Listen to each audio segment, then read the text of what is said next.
Johnny Depp, Narcissist or Empath, Part 19. Hello, I'm H.G. Tudor. In this part, we conclude the Rolling Stone interview, analysing it as it provides us with useful information about Depp's character.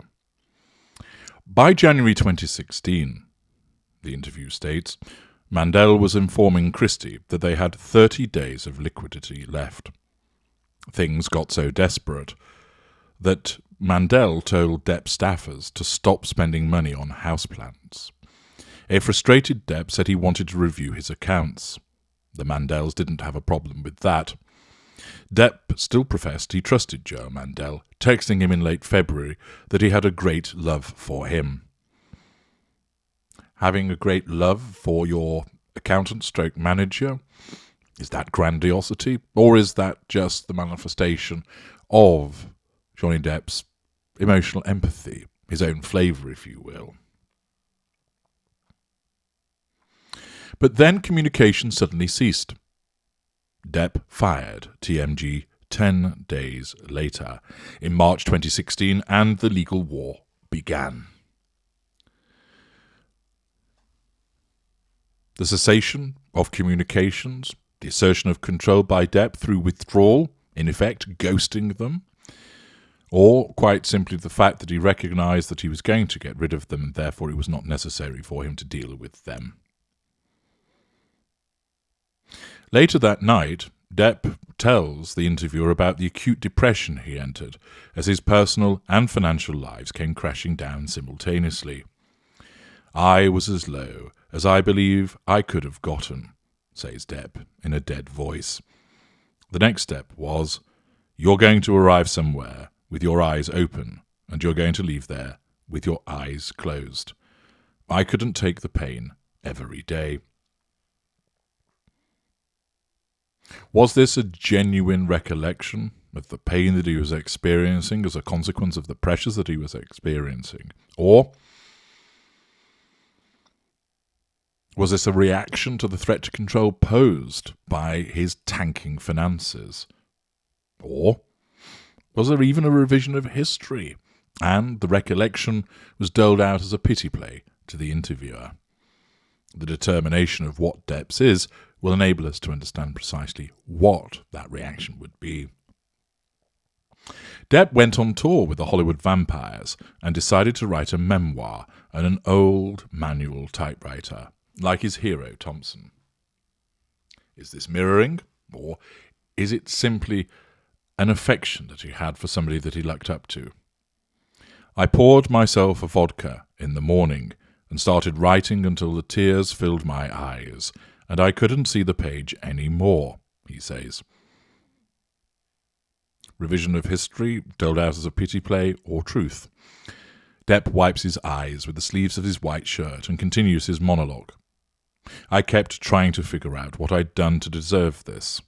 Genuine reflection or self-serving, self-pitying pity play. I tried being kind to everyone, helping everyone, being truthful to everyone. He pauses for a moment. The truth is most important to me, and all this still happened. Those comments could be the legitimate responses of an individual who feels let down after genuinely trying to help people. But those words are also redolent of often mid-range pity plays. I tried to do my best for everybody and look how I've been treated. I did my very best and look what's happened to me. I didn't deserve to be treated this way. The interviewer explains that he had a harder time getting an answer on how Christie had received $7 million in unaccounted money, and his assistant Nathan Holmes nearly $750,000. Depp describes Christie as being the Mandel's patsy, without going further into detail, potentially smearing. Members of Depp's inner circle later tell me that Depp and Christie's relationship was badly damaged when he married Heard without a prenup. He cut himself off from the only people looking out for him. Is this the self-entitled behaviour of a narcissist who thinks he knows better and therefore asserts control by going into withdrawal because family members disagree with him? Or Is this a response of an empathic individual who's fallen prey to another narcissist, who, his emotional thinking running rampant, causes him to respond in that way, hurting other people by cutting them off because he thinks he knows best as a consequence of his rampant emotional thinking? Alternatively, is it neither of those things? Is it simply an individual who is narcissistic and believes that he knows better than anybody else and it's his way that has to be followed, that he still cares about what has happened, but balances up what he requires with regard to the new love of his life versus his family?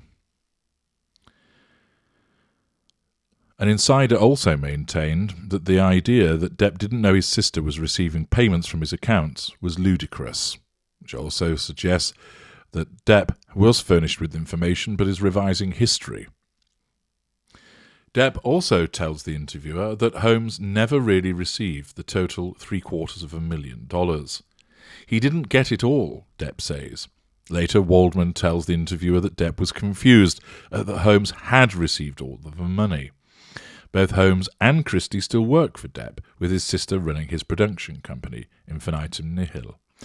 Is it the case that they still work for him because they hadn't actually done anything wrong, and that there are repeated revision of history, and that they work for him still because it suits him to continue to employ them to assert control over them? Alternatively, is he somebody that just keeps on trusting, and notwithstanding the fact that they had monies to which they were not entitled, he can't bring himself to get rid of them? One of the central questions at the heart of the competing lawsuits will be the court deciding whether informing Christie of Depp's financial state is the same as telling Depp himself. In TMG's quiver is an email submitted into evidence in which Christie told a Mandel associate not to bother her brother because she was a one-stop informational centre for Depp.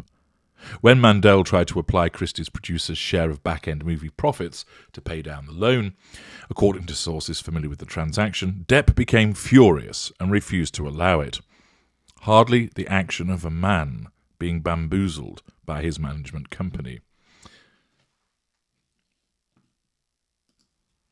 Does this then exhibit that Depp engages in a self-absorbed revision of history to suggest it's everybody else's fault but his, and the actions of the time undermine that particular stance? It seems Depp's strategy, the interviewer writes, is a classic Hollywood defense.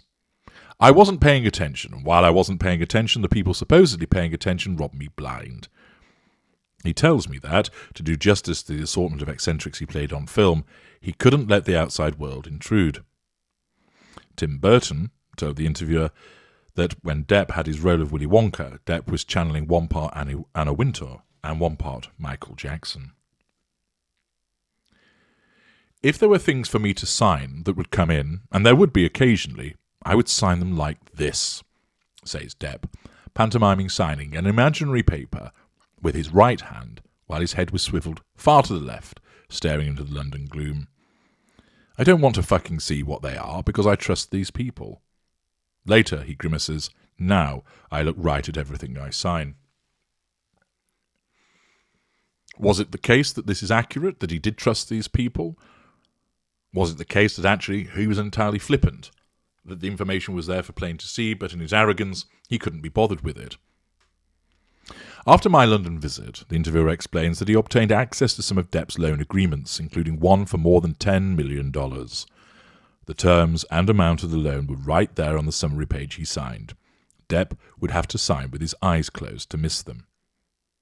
Again, does this support an allegation that Depp's engaging in blame-shifting by saying that it's his management company that have diddled him, and that he didn't know what was going on, despite the evidence showing that it was plain what was going on? All he had to do was look at the front page of a document. It appears it will be up to others to bail out Johnny Depp. One of them was almost stopped before she started.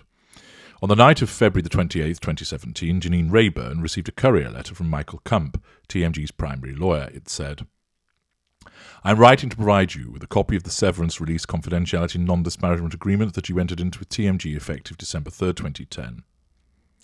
The letter did not arrive randomly.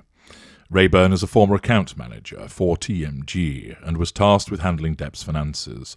She was about to be deposed for the lawsuit. Kump's letter was a polite threat, implying that testifying would violate her 2010 separation agreement with TMG. Rayburn was apparently undeterred and gave her deposition 2 days later. Quickly, it became obvious why Kump wanted to quash her testimony. Rayburn had worked on the Depp account from 2008 to 2010, and she saw things that she claims were not on the level. According to her testimony, she says her concern was piqued when she was asked to notarize documents without Depp or Christie present, which is illegal in California. Rayburn took the documents back into Mandela's office and put them on his desk. The Rolling Stone interview not only demonstrates the various behaviours of Depp as he recalls these events, but the events themselves provide us with an interesting look into his behaviours and life. It's evident that there were issues of a laissez-faire attitude on the part of Depp, perhaps demonstrating that he's over-trusting or simply dismissive and arrogant.